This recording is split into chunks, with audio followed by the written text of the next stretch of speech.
কি অবস্থা, সবার কেমন আছেন? তো মূলত যে কথাটা হচ্ছে, দুবাইতে মনে করেন যে অনেক কিছুই আছে। বড় বড় বিল্ডিং, সুন্দর রাস্তা, লাক্সারি লাইফ। কিন্তু আসলে কিছু কিছু জিনিস আছে যেগুলো ফিলিংস কখনো রিপ্লেস হয় না আর কি।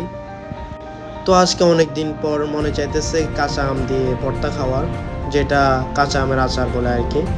মনে করেন যে সচরাচর তো এগুলো পাওয়া যায় না, এবং কি দেশও আমের সিজন চলতেছে, বাট আমরা খেতে পারতেছি না দূরপ্রবাসে থাকার কারণে। কিন্তু দেশে থাকতে আমের আচার খাওয়া কোনো টেনশন ছিল না। আর আজকে দেখেন, হাজার আলো ভরা একটা দেশে বসে আমরা কয়েকজন মিলে আমের ভর্তা খাইতেছি, কিন্তু সেই টেস্ট ভাই, মিনিমাম 2 বছর প্লাস, ভাই বলার বাহিরে। কি যে টেস্ট লাগতেছে ভাই, একটু একটু টক মারতেছে ভাই, কি যে একটা টেস্ট। তো সব ভালো থাকবেন, দোয়া করবেন। সালামু আলাইকুম।